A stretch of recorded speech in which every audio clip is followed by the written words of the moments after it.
Então a leitura vertical de confirmação, gente, nós temos que ter clareza que ela vai, então, é a leitura mais, digamos, mais lenta, né, no sentido de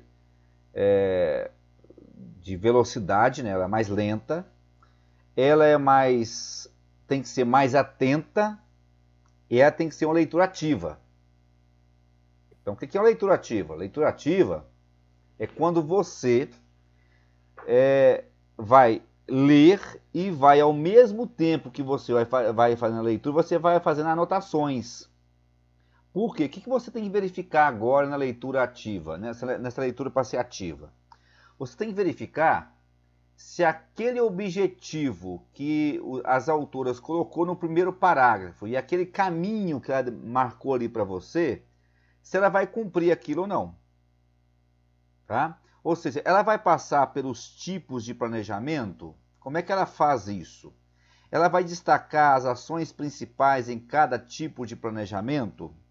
Ela vai ver as melhorias que se dá a esse planejamento com a prática. É isso que ela vai trabalhar, porque são as 3 propostas dela. Tá? Só que ao mesmo tempo que você vai fazer isso, você tem que levar em consideração 3 aspectos. Tá? Quais são os 3 aspectos que você tem que levar em consideração? Né? Essa leitura vertical, né, de confirmação. Os pontos convergentes, os pontos complementares e os pontos divergentes. Eu coloquei o D virado aí, ó. Divergente é... Até a palavra divergente está divergente. Né? Então, o que acontece? Nós temos que analisar o seguinte. Quando ela apresentar lá, por exemplo, os tipos de planejamento, as ideias que estão nos tipos de planejamento, você já conhece essas ideias? Você já viu essas ideias com algum autor? No caso aqui, nós já vimos com o Libânio. Está em contradição ou não está? Está convergente? Ou ela complementa, ela vai além? Porque, veja bem, ela pode não divergir em momento algum, tá? Não necessariamente. Você pode ser digamos, o escritor, né, do texto e não divergir dos autores. Você não precisa bater nos outros para você fazer valer a sua voz. Você não precisa contrariar, você não precisa divergir para você fazer valer a sua voz. Você pode até convergir mais do que divergir, mas você pode ir além. Você pode complementar, você pode dar exemplos, você pode analisar situações concretas. Então, eu acho que é aí que está a grande importância de nós fazermos uma leitura mais concisa, mais aprofundada. Então agora nós vamos abrir o texto, todo mundo por favor abra o texto, eu vou abrir o texto aqui na tela também, vou cancelar esse compartilhamento e compartilhar o texto com vocês, né? O texto mesmo. E aqui nesse texto, né, agora sim, eu não vou ler o resumo. O resumo não vou ler com vocês, porque o resumo é uma apresentação só. A introdução nós já lemos. Né? Agora vamos ler, então, aqui os tipos de planejamento. Existem tipos de planejamento escolar. Então vamos pegar agora esses tipos. Então, ela disse lá claramente que iria fazer uma análise da importância, que é o objetivo dela, do planejamento. Isso está lá no primeiro parágrafo da introdução, ó, aqui. Tem como objetivo analisar a importância do planejamento escolar, no contexto escolar, fazendo uma abordagem sobre os tipos de planejamento. Então, a autora está cumprindo o que ela falou. Ela vai começar o seu texto com tipos de planejamento escolar. Então, de certa forma, ela está cumprindo o que ela prometeu. E aí é o seguinte, para quem mexe aí com o PDF, aqui nós temos um marcador de texto, ó, o PDF está aqui, ó, marcador de texto. Você clicou aqui, você marca, então o texto seu vai ficar colorido lá. Tipos de planejamento. E você trazendo aqui, você pode mudar a cor dessa marcação. Então tá pronto. Então, tipos de planejamento está marcado. Ok. Então vamos trabalhar então com esses tipos de planejamento. Existem então os tipos. O processo contínuo de tomada de decisão preocupa-se com o para onde ir e quais as maneiras adequadas de chegar lá. Então você tem que saber para onde você vai, tá? Tem que saber isso, para onde você vai e de que maneira você vai chegar lá, a maneira mais adequada para chegar lá. Então, olha, esse é o processo contínuo de tomada de decisão. Qualquer tomada de decisão da sua vida passa por essas duas situações. Onde você quer ir e qual a melhor maneira para chegar lá. É claro que às vezes nós não sabemos claramente para onde vamos. E nem sabemos quais as melhores maneiras. Então você tem que correr o risco. Tá? Mas esse é um processo contínuo de tomar de decisão. A vida inteira temos que tomar a decisão, né? Tendo em vista a situação presente e possibilidades futuras, para que o desenvolvimento da educação atenda tanto às necessidades da sociedade quanto do indivíduo. Então, aqui ela começa já a trazer algo novo. Ela vai estar aqui complementando. Então eu vou grifar aqui de verde o que ela está complementando. Olha, por que é complemento? Porque isso aqui, o Libânio não falou dessa forma. Ela falou dessa forma aqui, olha. A situação para o desenvolvimento da educação atenda às necessidades da sociedade e também às necessidades do indivíduo. Então, nesses dois riscos aqui, eu vou colocar ele de azul, pode ser de azul, ó, azul clarinho, ó. Então, isso aqui representaria o que nós chamamos de complemento. Então, você marca de uma cor diferente, tá? Dizendo que a autora está complementando a ideia do que nós sabíamos até agora.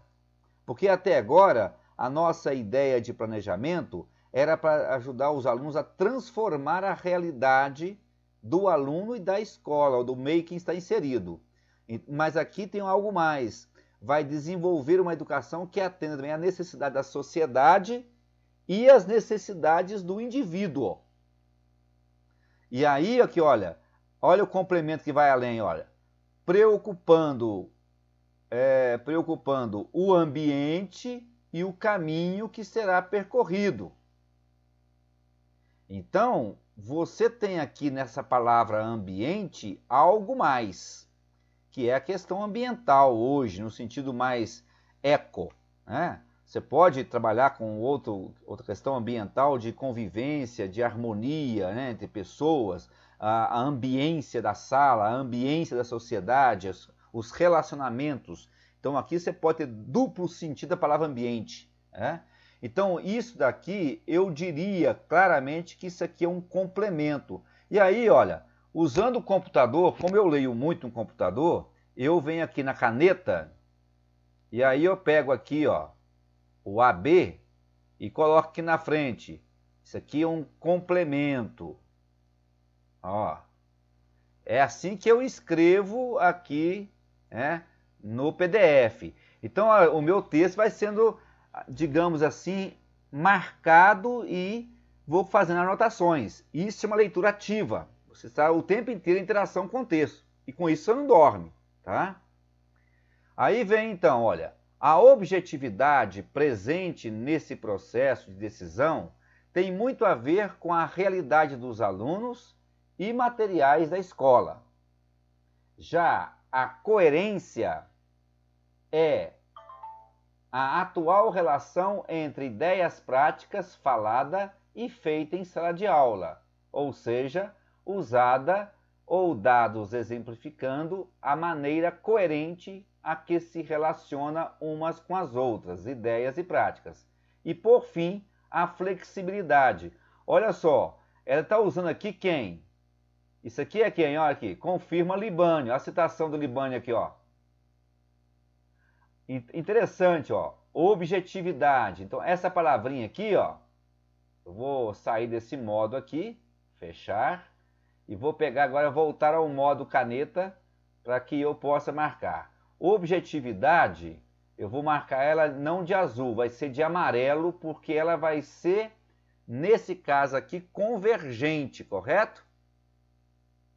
Isso aqui é uma convergência. objetividade, coerência e flexibilidade. Isso aqui são ideias deste autor aqui, ó, Libânio, que nós já estudamos. Então, esses aspectos todos aqui, eu vou fazer então agora é o seguinte, olha que legal, vou pegar aqui esse risquinho aqui e vou colocar esse risco aqui, não vai dar para colocar o risco, vou colocar aqui assim, ó, vou escrever aqui, isso aqui são pontos convergentes, tá?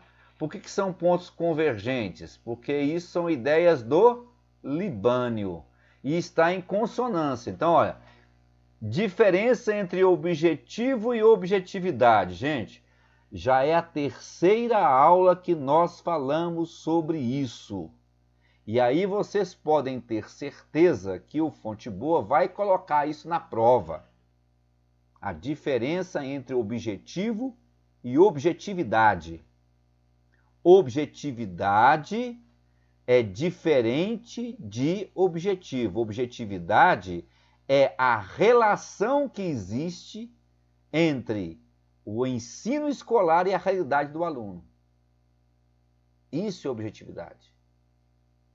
Tá? Coerência é entre o que se fala e o que se faz. E flexibilidade... Oi. Não tá gravando a aula, não? Tô gravando. Ah, é em outro lugar que você grava? Sim, vou estar disponível para vocês amanhã, se Deus quiser. Tá? Então, olha só, a flexibilidade nada mais do que ter consciência de que o planejamento escolar pode ser mudado de acordo com o tipo de situação que possa ocorrer. Ela está explicando de uma outra forma, do jeito dela, o que ele entendeu por flexibilidade ao ler Libânio. O que ela entendeu? Ela colocou o texto, ela pegou o conceito de objetividade de Libânio e descreveu esse conceito à sua maneira. Pegou o conceito de coerência e também o fez. E pegou o conceito de flexibilidade e também o fez. Por isso que o texto daqui até aqui está sem aspas.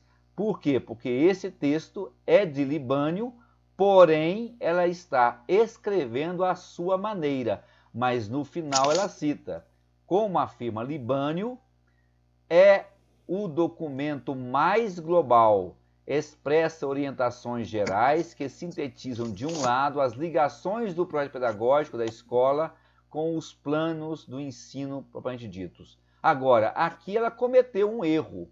Tá? Por que ela cometeu um erro? Ela usou, na realidade, dois textos de Libânio. Ela usou esse livro do Libânio aqui, desculpa, posso olhar para frente, ó. Esse texto que ela citou aqui, 2001, tá? Isso daqui ela usou do Libânio. Está aqui, ó. Isso tudo aqui é do Libânio, ó.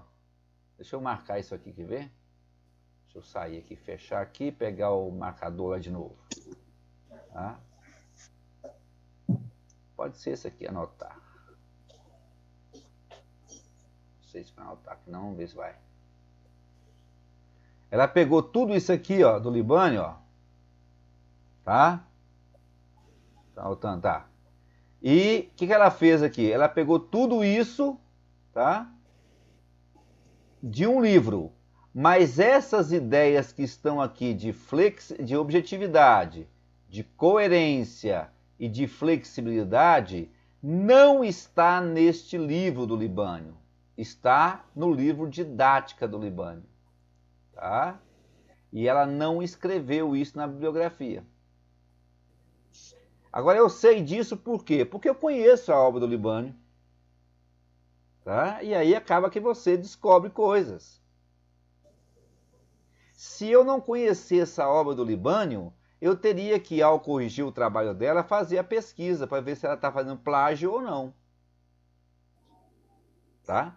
Agora vem a questão, mas a fonte, ela escreveu então aí e não colocou que é Libânio. Não colocou o livro do Libânio.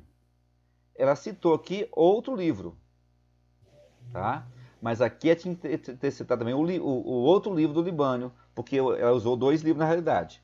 Nesse livro do Libânio que ela citou aqui, ele não fala sobre isso, tá? Porque eu conheço o livro, tá? Aí, quem não conhece, passa batido.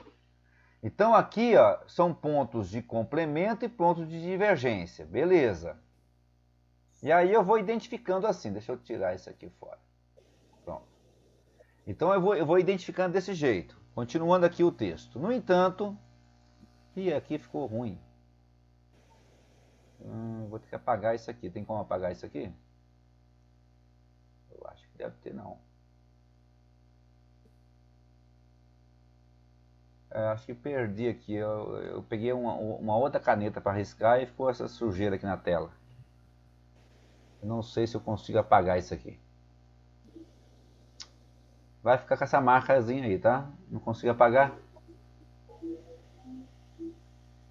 Não consigo não. Bom, paciência. Ai, ai, ai. Então, continuando o texto lá.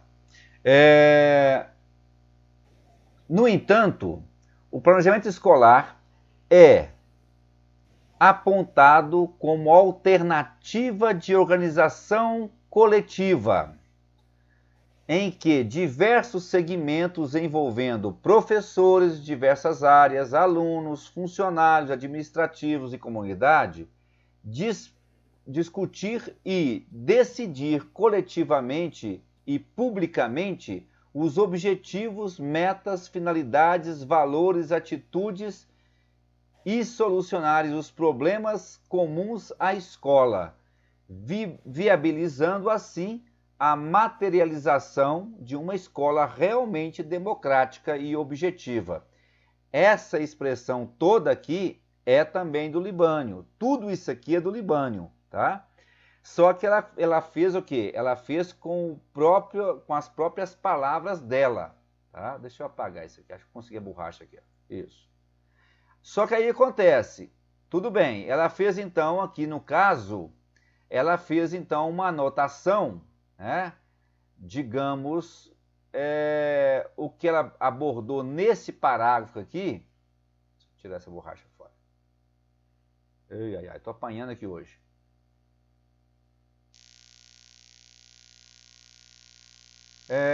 Nesse parágrafo aqui, então, o que ela está abordando aqui? O que ela está abordando aqui é simplesmente dizendo que o planejamento escolar, isso daqui é planejamento escolar, num todo, tá?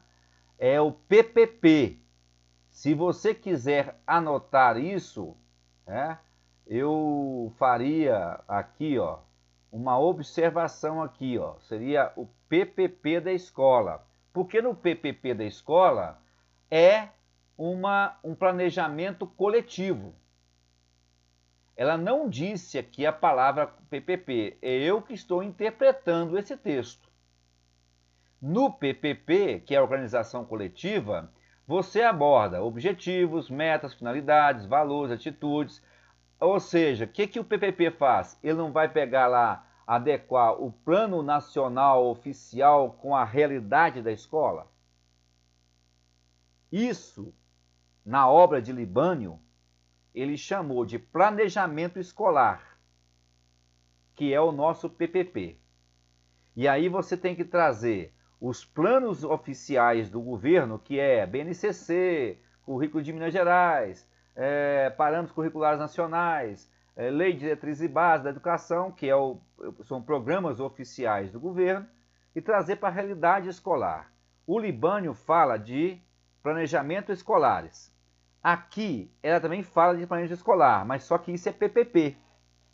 Tá? Ela repete o que o Libânio disse naquele livro de didática dele. Tá? Então aqui eu colocaria Libânio, na frente aqui Libânio, tal, conforme Libânio, ver Libânio e tal.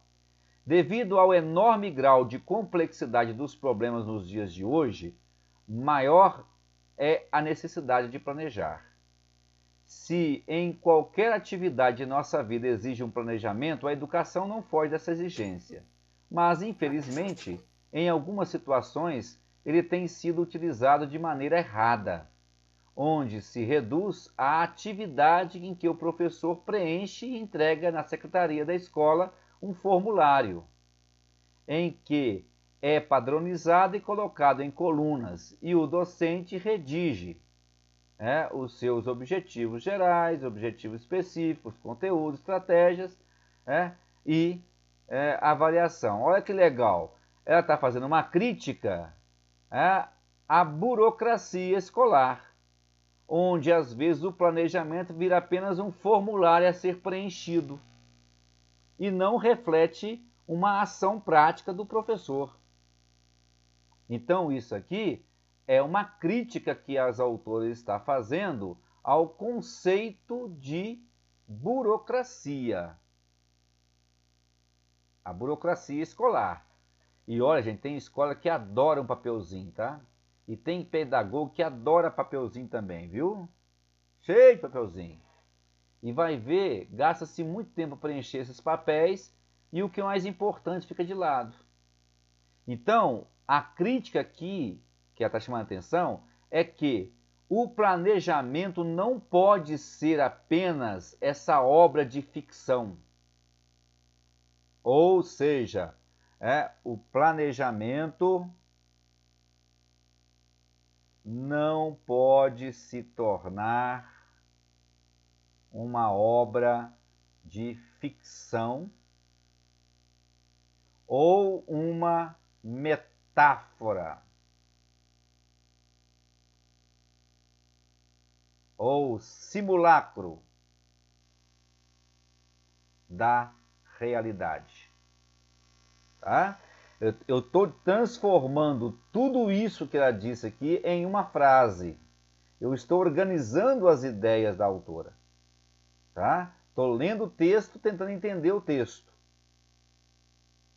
O planejamento não é qualquer tipo de reflexão que se pretende, e sim algo articulado. De acordo com o professor Nélio Parra, de 72, planejar consiste em prever. Olha só, nesse caso agora, no nível que nós estamos aqui, isso que ela está falando aqui é um complemento. Aqui ela está trazendo informação nova que nós não vimos assim ainda. Então eu vou fechar essa parte aqui e vou buscar aqui, eu vou marcar tudo isso aqui que ela está dizendo. Ó. Tá? Isso daqui então vai além do que nós já sabemos. Isso aqui então é um complemento. E aí então eu vou escrever aqui na frente, ó, complemento.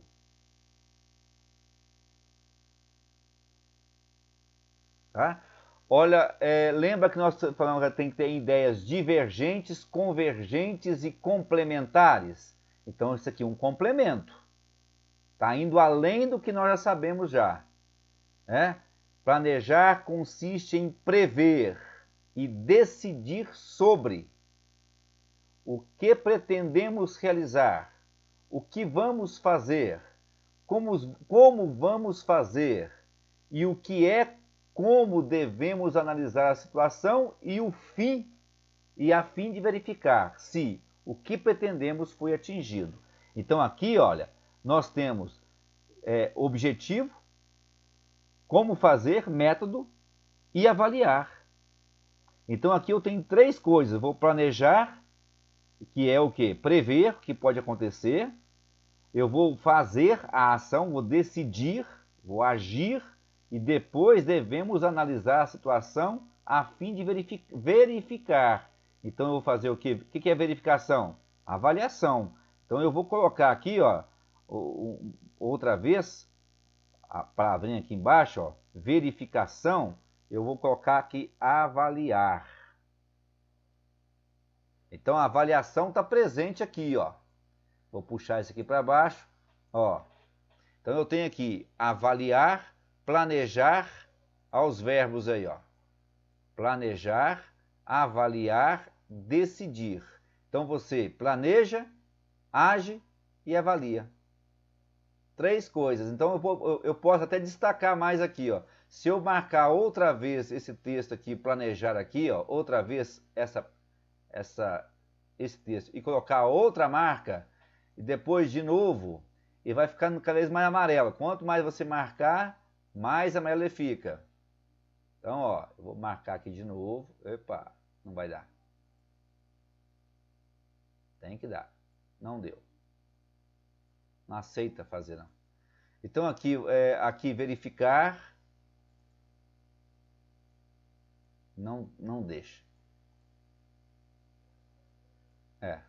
Queria marcar mais uma vez para ficar mais amarelo.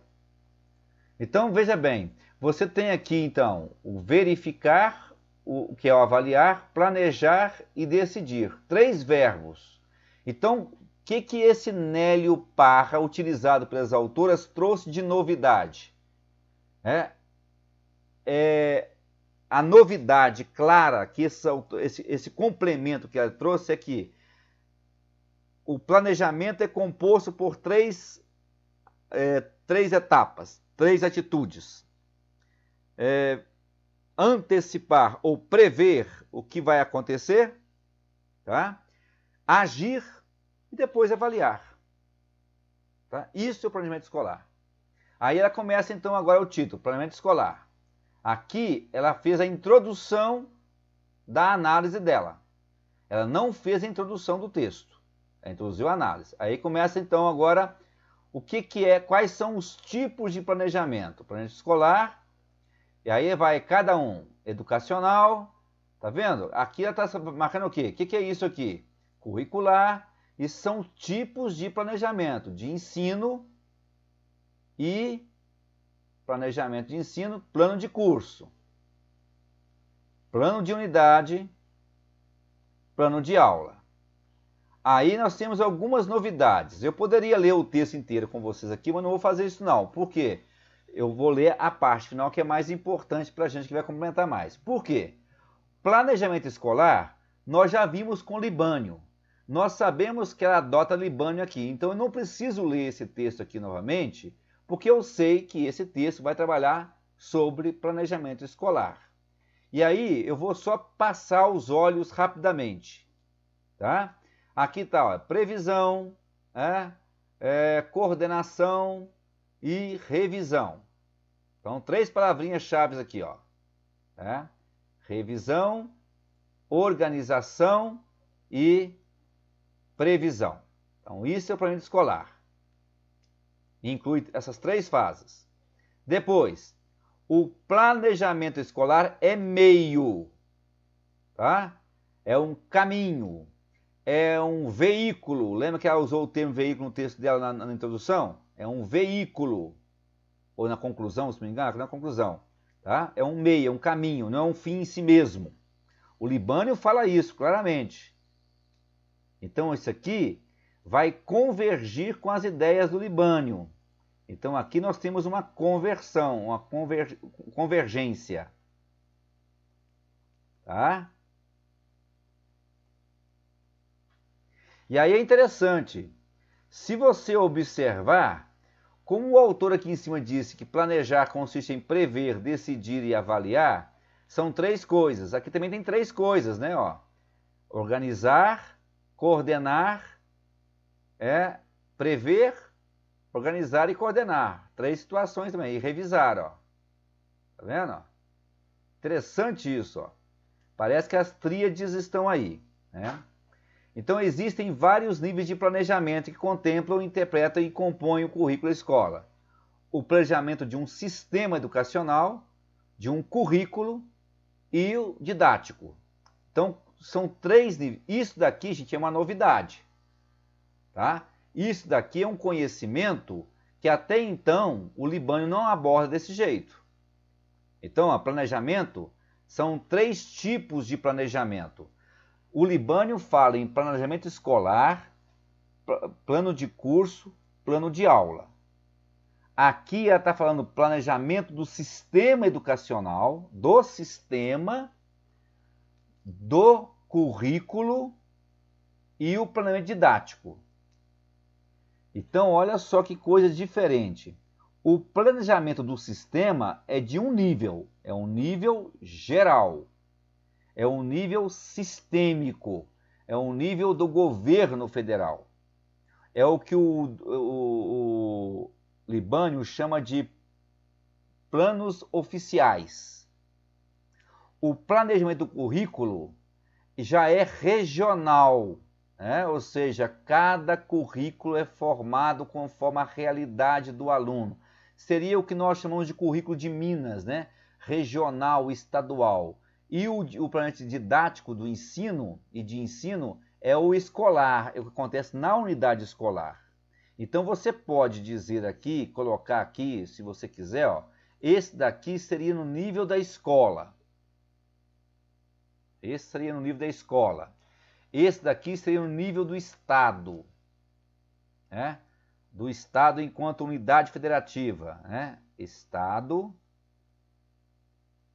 seria unidade federativa. E esse daqui, do sistema, seria da União, governo federal. Tá? São 3 níveis diferentes. Então, olha lá. O educacional é um sistema que consiste em tomar decisões sobre educação num conjunto geral do país. Aqui, ó. Tá claro, ó. Geral do país. Então, eu vou até marcar isso aqui de amarelo. Por quê? Porque, embora seja um complemento isso tudo aqui é um complemento, mas isso aqui é o que o Libânio chama de planejamentos oficiais. Tá? A elaboração desses tipos de planejamento requer proposição de objetivos a longo prazo e define a política de educação. A realização é realizada pelo governo federal, ó, tá vendo? O Plano Nacional de Educação, que nós chamamos hoje de BNCC, e a legislação vigente, Lei de Diretriz e Base e tudo mais, né? Através daí é que se consegue estabelecer formas de atuação e de cálculo, tá? E calcular os custos necessários para a realização dos objetivos, tá? Então, o planejamento é um meio para atingir as ações docentes, né? Para organizar a ação docente. Então, aí vem Saviani colocando isso, a palavra reflexão, verbo do latino reflectere, reflectire, que significa voltar atrás. Então, está aqui definindo o termo refletir. O que quer dizer refletir? Uma reflexão intimamente ligada à avaliação. Então, é avaliar sempre. Então, isso tudo aqui é para ela fundamentar a palavra reflexão. Então, a palavra reflexão está ligada a isso tudo que foi dito aqui, ó. Tá claro? Tranquilo? O curricular, o problema central do planejamento curricular é formular os objetivos educacionais a partir daqueles expressos em guias curriculares oficiais. Nesse sentido, a escola não deve simplesmente executar o que está prescrito nos órgãos. Embora ele seja mais ou menos determinado em linhas gerais, cabe à escola interpretar e realizar esses currículos. Então, essas ideias aqui são ideias convergentes com o que Libânio está dizendo. Tá? De acordo com Castro, de qualquer modo, o professor deve distinguir, elaborar o currículo. Tá? E por último, ó, aqui, a escola deve adaptar o conteúdo às situações concretas. É no PPP que ela faz isso. Ó. E aí vem o plano de ensino. Então, o plano de ensino configura como um roteiro organizado das unidades, tá? Com disciplina, com a justificativa de cada disciplina, conteúdos, objetivos gerais, específicos, metodologia, tá?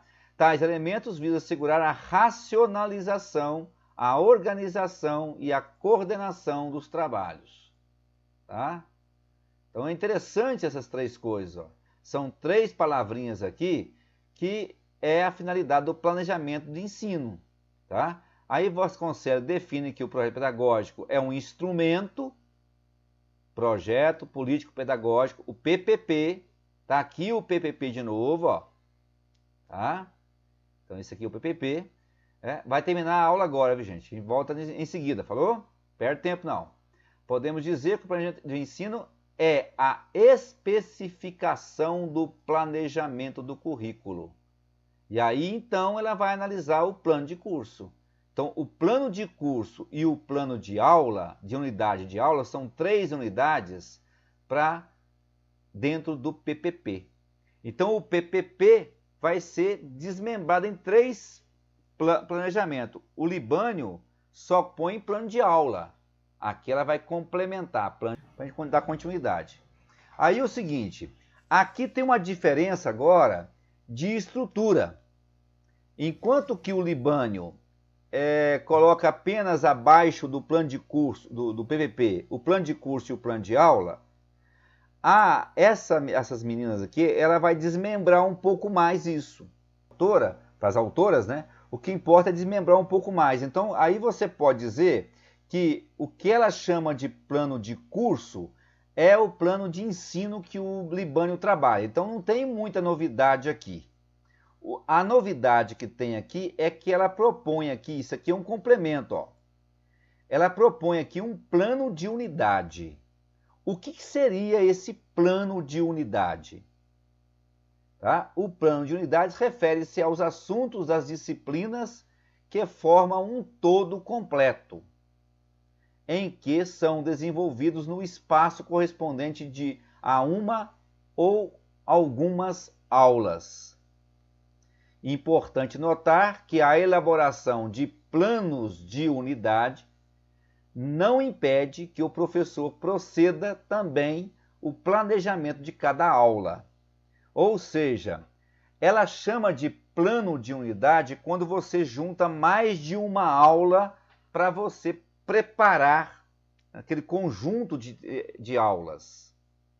Então, ela está especificando, dizendo o seguinte, olha, existe o plano de aula que é uma aula só, mas você tem mais de uma aula, você junta isso numa unidade, aí você faz um planejamento de uma unidade. Eu acho desnecessário essa divisão, mas para elas, né, para as autoras, ela acha que com isso fica mais organizado o planejamento, quando você faz um planejamento de uma unidade, e aí ela propõe uma ação aqui, olha. Ao planejar a unidade de ensino, deve-se estabelecer 3 etapas. A apresentação, onde o professor vai identificar e estimular os interesses dos alunos, o desenvolvimento e depois a avaliação. Né? Então, desenvolvimento, nessa etapa, o professor deverá apresentar, organizar uma situação de ensino-aprendizagem para então estimular a participação dos alunos em sala de aula, tornando a aula mais ativa, dinâmica e, ao mesmo tempo, poder testar seus conhecimentos, habilidades, atividades de cada aluno. Né? E na fase, nós temos a apresentação, né, onde o professor começa a apresentar o desenvolvimento e, no final, a integração. Né? Ou seja, a avaliação. Né? Nessa fase é necessário que o aluno mostre tudo o que aprendeu. A avaliação, gente. Tá? De uma unidade de forma simples, sintética. Então, o plano de unidade para eles, que as autoras chamam, eu acho desnecessário. Né? Mas, por exemplo, existe algumas escolas que pedem, dentro do planejamento, você faz um plano de aula, o plano de curso inteiro, o ano todo, e você faz planos para cada 2 meses. Então, isso é um plano de unidade. Aí, depois de 2 meses, você faz então as avaliações todas. Tá? Você tá, então, um plano de aula separadamente, e aí você tem então as avaliações daquela unidade toda. É o que acontece muito no estado com as escolas que usam o sistema de bimestre. O primeiro bimestre, segundo bimestre, terceiro bimestre, quarto bimestre. Cada um desses bimestres é uma unidade. Aí você faz um planejamento por unidade. Geralmente acontece das pessoas separarem isso e depois, no final, juntar tudo e ter um plano de curso completo. Tá? Então, assim, um complemento? Isso é um complemento, porque o Libânio não tratou disso antes. Tá? E aí vem o plano de aula, que também é o mesmo que o Libânio falou lá. Né? Na elaboração do plano de aula, deve-se levar em consideração, em primeiro lugar, que a aula é um período de tempo variável. Ou seja, se tem aula de 50 minutos, se tem aula de 1 hora, se tem aula de 1 hora e 40, se tem aula de 1 hora e 50, se tem aula de 2 horas, depende de cada realidade. Por isso é importante que o professor faça uma sondagem do que os alunos já sabem sobre o conhecimento a serem abordados. Dificilmente completamos numa só aula, ou seja, você gasta mais de uma aula, né? E aí então ela chama de plano de unidade quando gasta mais de uma aula. Tá? aqui não traz muita novidade para a gente. Isso significa que não devemos preparar uma aula, mas um conjunto de aulas em geral. Isso é uma sugestão da autora, tá? Das autoras. Você nunca deve preparar uma aula só, prepara um conjunto. Geralmente eu faço uma preparação no semestre das aulas todas e depois faço uma preparação para cada conjunto de 4 horas aulas. Tá? É o que eu faço geralmente. Tá? Então a aula é uma forma predominante de organização didática. Né? É um plano a ser considerado adequado. Tá? Então isso aqui é basicamente o que o Libânio falou lá sobre como fazer o plano de aula. Tá? Então não vou ler aqui mais isso aqui, vamos passar agora para a segunda parte, que é a parte mais difícil do texto dela. Bom, por que eu falei que é a mais difícil? Porque aqui é que está a grande novidade do texto dela. E eu acho que é o trabalho que exigiria mais fôlego dela, e eu acho que ela perdeu muito tempo nessa parte aqui anterior. Observe que nós estamos na página 9 do texto, né? Na página 9, ela gastou 9 páginas para chegar no eixo principal do texto dela. Isso aqui, para mim, é o principal do texto. É aqui que está a grande novidade do texto dela. Tá? Eu vou até colocar de verde aqui. Por que aqui está a grande novidade? Porque daqui para frente, você pode até colocar essa observação aí, né? Daqui para frente é que ela vai destoar completamente das teorias de planejamento do Libânio, tá? Então aqui você pode colocar aqui que isso daqui seria uma complementariedade, complementar e novidade. Então agora tem que dedicar a essa novidade aqui, tá? Teoria e prática. As observações e experiências em nossa formação docente nos levaram a questionar a eficiência da aprendizagem por abordagens essencialmente práticas. Este estudo analisa como é trabalhada a relação teoria e prática na dinâmica do contexto escolar. Então aqui, qual o objetivo dela mesmo? Principal objetivo dela? O principal objetivo dela é analisar a importância do planejamento no contexto escolar. Qual o caminho que ela ia percorrer?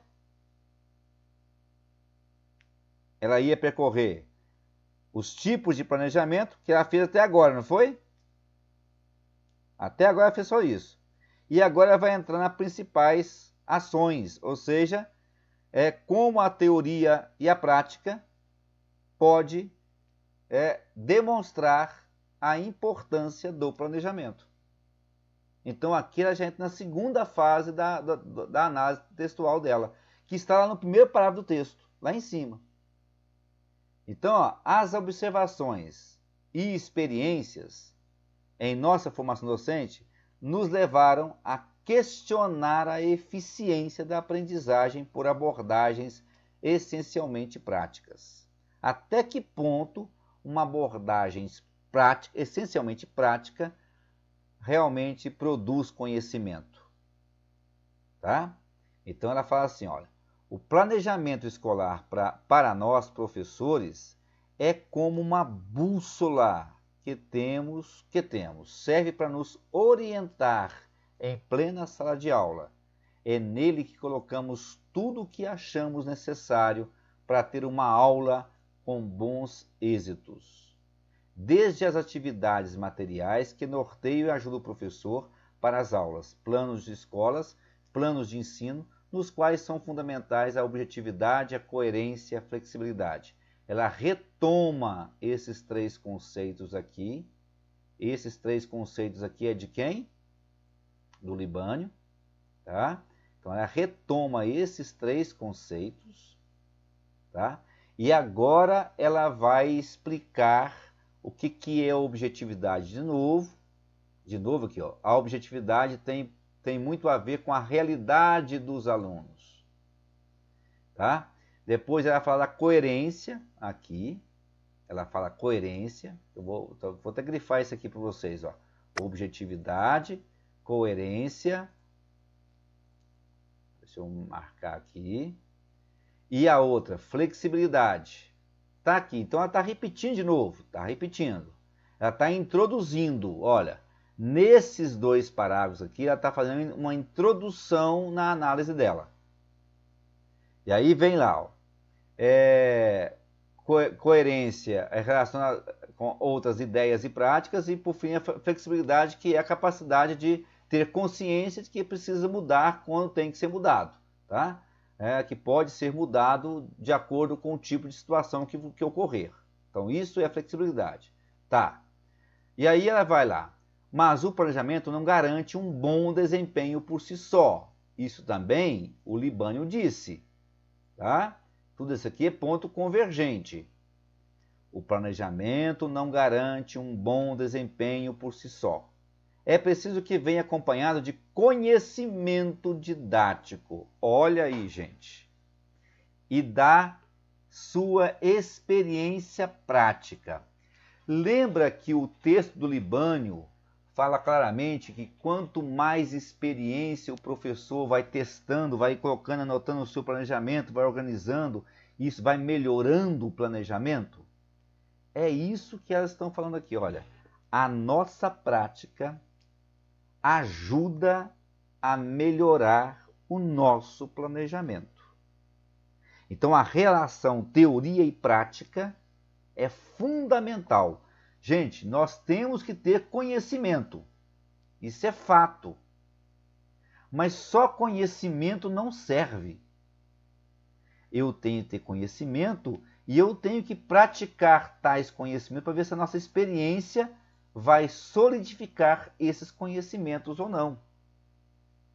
Então, na medida em que for feito e praticado, nós só temos que adicionar vivências em nossa sala de aula. E com o tempo ficaremos aptos a exercer algum tipo de atividade ou não.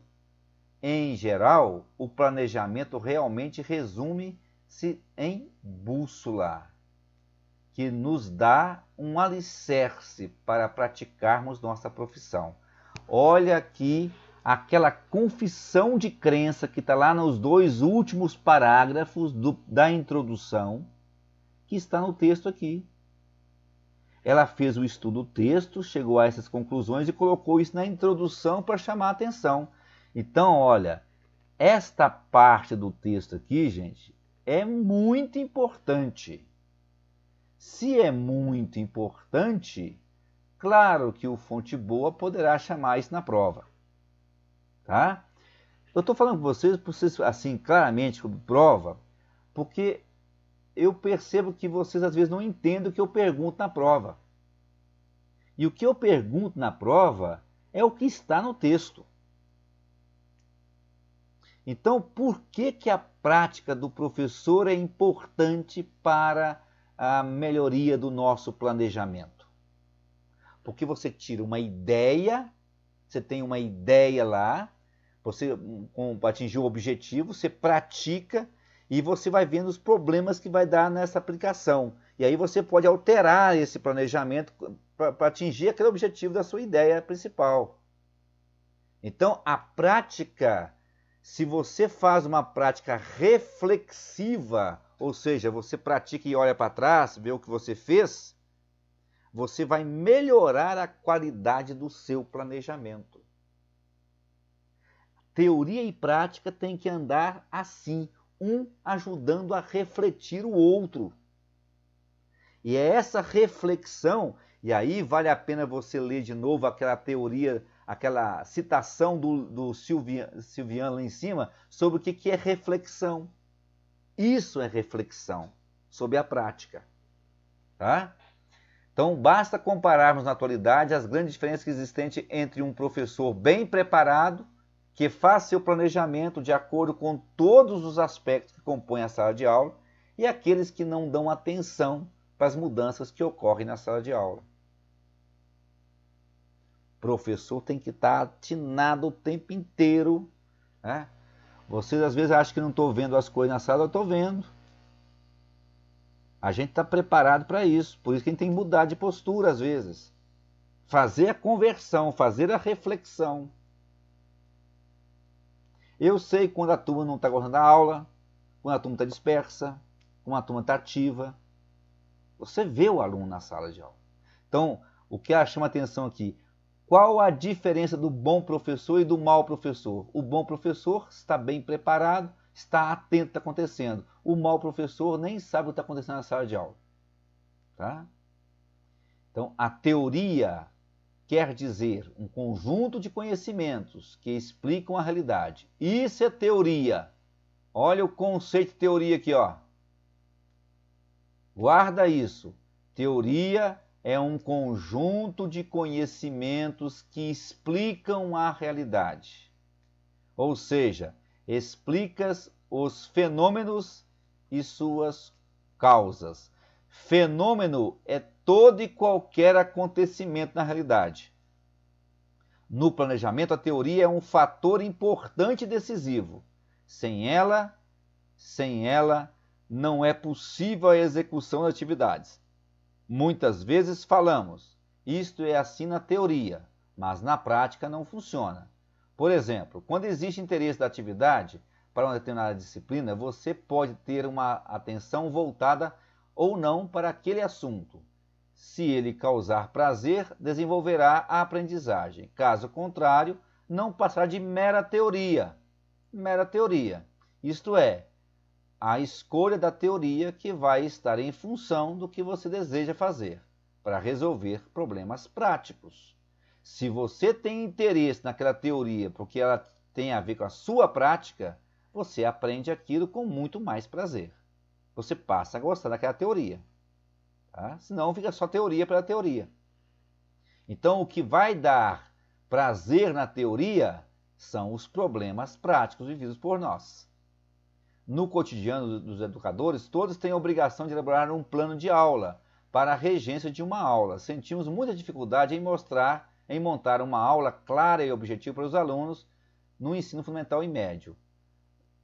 O não saber como transformar o conhecimento, o conteúdo científico estudado durante o nosso curso de pedagogia, numa linguagem acessível aos alunos. Percebemos que durante o nosso curso trabalhamos muitas atividades práticas voltadas para a educação básica, mas as abordagens teóricas ficaram bastante restritas no âmbito científico. Então, ela está fazendo uma crítica aqui ao curso de pedagogia. Tem muita coisa prática para vocês fazerem. E às vezes pouca teoria para fundamentar essa prática. Ou às vezes você tem uma teoria lá e a prática de cá. E as duas poderiam comunicar e não comunicam.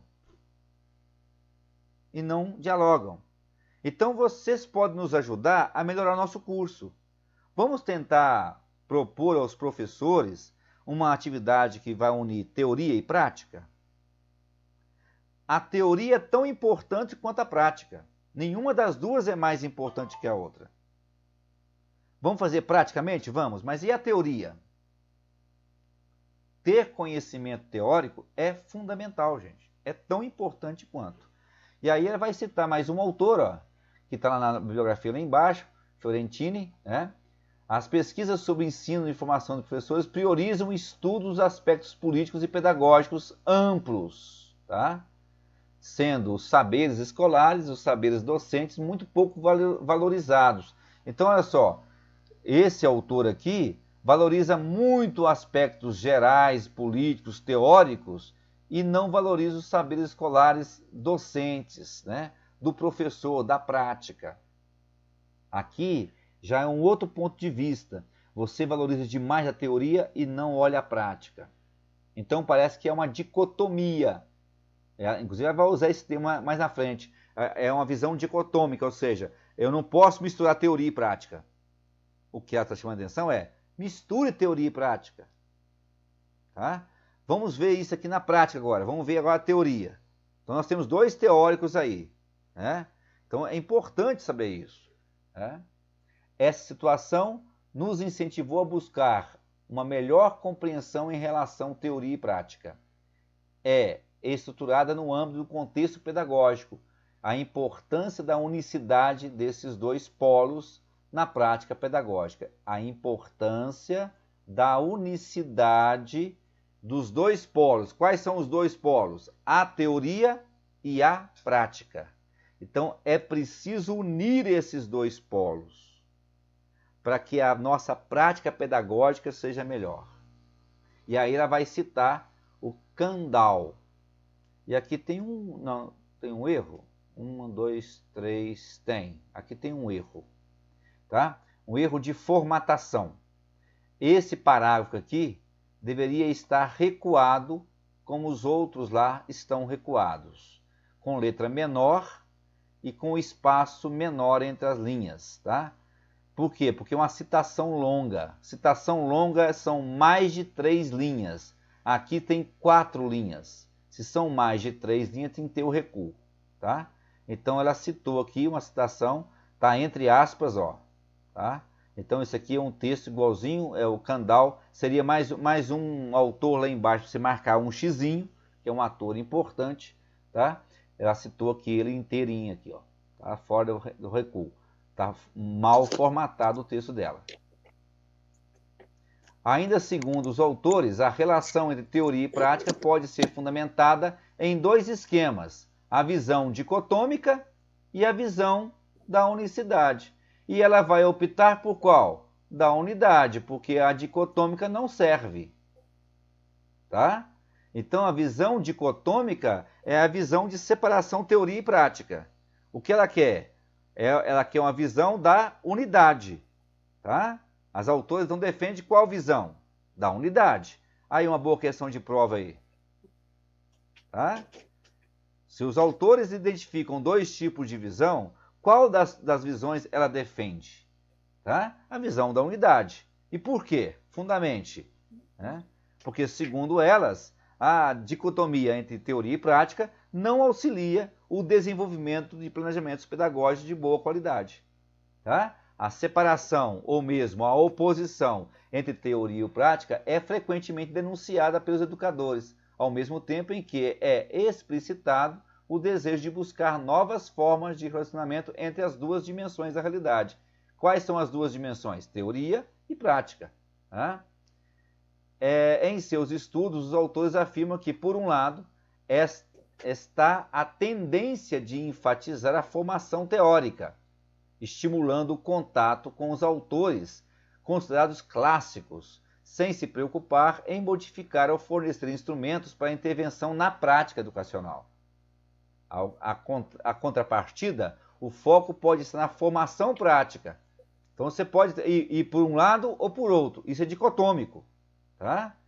Admitindo-se que esta tem sua lógica própria e independente da teoria. Neste caso, a prática é esvaziada da teoria. Então, se você vai focar na formação prática somente, você esvazia a teoria. E ao esvaziar a teoria, você vai ficar cambeta. Tá? Vai ficar com a perna só. Daí a ênfase nas disciplinas instrumentais, sem a preocupação com a articulação e com as disciplinas consideradas teóricas. Neste contexto, permanece o desafio de pensar as relações que o professor estabelece com os saberes, ou seja, o saber teórico e o saber prático. Como é possível unir isso? Como é possível coordenar a unidade? Como é possível mobilizar esses conhecimentos?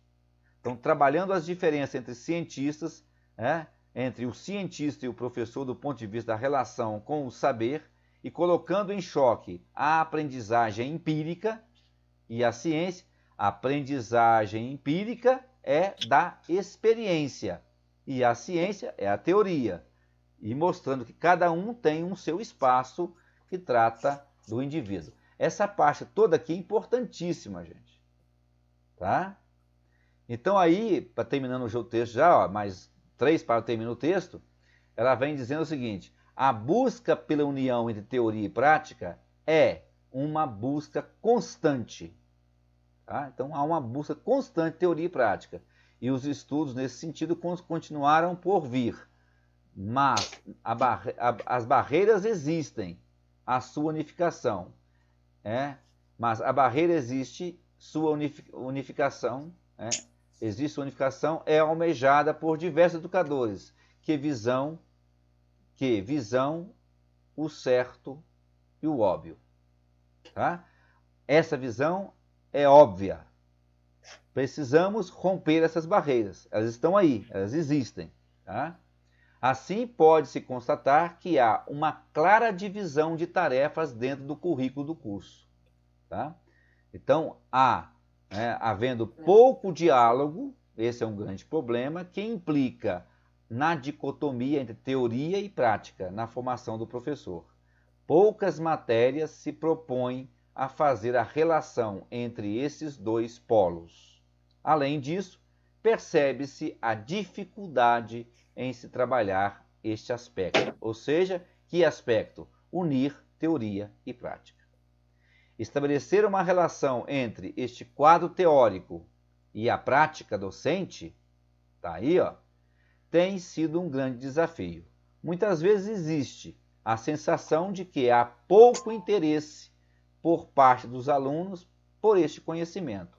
Além disso, seu significado se perde em meio às urgências e demandas da realidade escolar. Assim, a interlocução entre este saber acadêmico e o trabalho do professor fica limitada.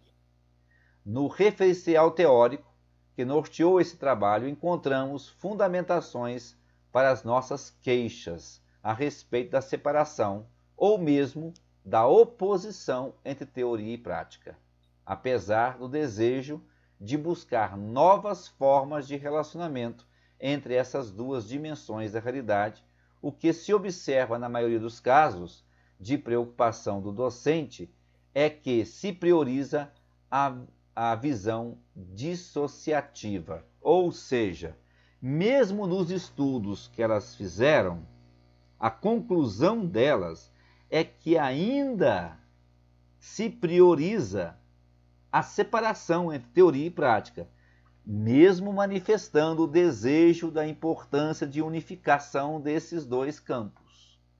Tá? Então, as autoras chegam a essa conclusão. Tá? De acordo com a literatura, essa relação teoria e prática na formação do educador apresenta tendências que podem ser explicadas pelas dificuldades em transformar o saber de referência em saber escolar. Fenômeno entendido nesse trabalho como mediação didática. Tá? Gente, termina o texto aí. Agora vem uma questão que a gente tem que perguntar. Nós temos pontos convergentes, nós não temos pontos divergentes e nós temos muitos pontos complementares. A pergunta é, a conclusão que elas chegaram aqui, de que o planejamento é um alicerce, está correto, sem dúvida. Vimos aí a importância do planejamento. Vimos que o planejamento por si só não resolve o problema. Aí teria aqui que fazer uma pergunta. Qual é o grande problema que persiste ainda no planejamento escolar? Essa é a pergunta boa de prova. Qual é o grande problema que persiste, na visão das autoras, para o planejamento escolar? É a não junção da teoria e da prática. Isso. Esse é um problema. Por que ela não podia... Aí que tá. Por que ela não podia fazer mais um parágrafo aqui e colocar essa pergunta para futura pesquisa? Entendeu? Ô Fonte, podia depois ter essa pergunta também lá no começo Poderia, da no início do introdução, trabalho, podia? né? É. Agora é o seguinte, ela concluiu, ela chegou a uma conclusão sobre teoria e prática? Não. Não. Ou seja, ela analisou, mas ela não conseguiu dar uma resposta, porque até os autores que ela escolheram não têm essa resposta. Então, ela tinha que fazer aqui um parágrafo agora, para terminar o texto, um parágrafo com umas perguntas sobre teoria e prática. Até mesmo para orientar futuros trabalhos de pesquisa para outras pessoas que lessem o texto dela, ou para elas mesmas. Gente, deu para entender o texto de cima e embaixo agora? Sim. Tá claro o texto? Nós Sim. gastamos 3 horas para ler o texto. Se nós tirarmos o tempo que nós paramos, gastamos 3 horas para estudar o texto de cima e embaixo. Não é um texto difícil, mas é um texto importante. Eu vi aí, eu mostrei para você as falhas do texto, os pontos falhos do texto, fiz críticas ao texto, e eu consigo agora, com essas ideias, escrever um texto, produzir um texto básico. Se eu pedisse para vocês fazer uma resenha desse texto, vocês fariam. O que seria uma resenha do texto? Você ia dizer para mim qual é o assunto do texto, como os autores desenvolvem os seus assuntos, quais os problemas que esses autores encontram, quais são os seus autores utilizados por elas e que conclusões elas tiram. Pronto, você faz uma... São 4, 5 questões que você faz uma resenha de um texto só, um parágrafo. Com parágrafos, né? 4, 5 parágrafos. Você faz uma síntese do texto sem copiar nada do texto. Vocês conseguem fazer isso? Querem tentar fazer? Se vocês quiserem fazer e mandar para mim, eu posso até avaliar com pontuação lá na prova. Como se fosse uma questão da prova. O que vocês acham disso? Vocês fariam um texto, tá? Uma resenha, uma redação com 3, 4 parágrafos, dizendo, né, apresentando esse texto para que o leitor tenha curiosidade de ler esse texto. Fazendo até uma campanha, ó, lê esse texto porque aborda tal e tal e tal coisa. Né? Então vocês poderiam fazer uma redação assim e eu posso avaliar vocês na questão da prova. Uma das questões da prova seria esse texto que vocês apresentarem. Sem problema para mim. Ó, gente, eu estou satisfeito na aula de hoje. Eu acho que nós rendemos, fizemos o que tínhamos que fazer, eu atingi o objetivo da aula, né? Eu planejei essa aula para dentro desses 4 horários de aula fazer toda a leitura desse texto.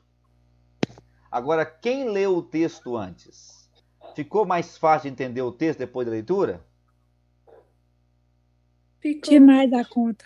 Sim. É muito diferente quando você lê um texto antes da aula, tá vendo? Gente, é essa mudança de cultura. Quando eu falo mudança de cultura, não estou falando que vocês não são cultos, não.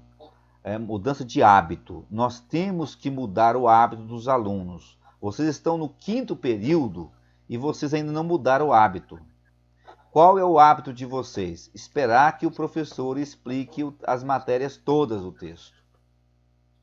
O que vocês têm que fazer? Vocês teriam que ler o texto antes. Já vim para a sala de aula com esse conhecimento para nós debatermos dúvidas aqui. O ideal da curso superior era que essa leitura que eu fiz com vocês aqui, vocês tivessem feito em casa, antes.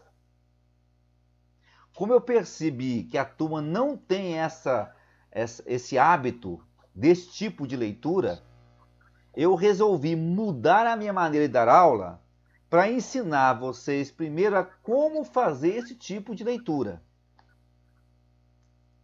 Agora, eu quero e eu espero que os próximos textos que eu passar para vocês consigam aplicar essa estratégia de leitura. Para que nas nossas próximas aulas, vocês já venham para a sala de aula com o texto lido dessa forma. Olha, Este é o meu sonho. E eu sei que vocês podem fazer isso. Porque eu acredito que vocês podem mudar essa vida de vocês, nesse sentido. E eu quero, assim, muito que no final de mais um ano de curso, vocês estejam realmente caminhando nesse sentido, de estar lendo com maior capacidade, com maior reflexão e escrevendo melhor. Gente, se vocês fizerem isso, ninguém te segura. Pode vir qualquer concurso público, pode vir qualquer processo seletivo que vocês tiram de letra. É isso que eu quero que vocês tenham. A capacidade de um dia competir comigo num concurso e vocês ganharem. E eu estaria satisfeito.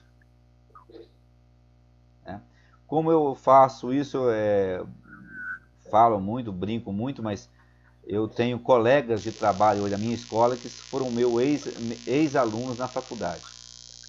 Eu tenho um professor de história, que é um colega meu. Eu tenho um professor de geografia na escola que eu trabalho, que são ex-alunos meus na faculdade. E que hoje são colegas de trabalho meus na escola que eu trabalho. Eu tenho o maior prazer de trabalhar com eles, porque eles são meus ex-alunos e que hoje nós somos colegas de trabalho. Isso é muito bom, cara. No mais, boa noite. Semana que vem nós nos encontramos presencialmente, se Deus quiser.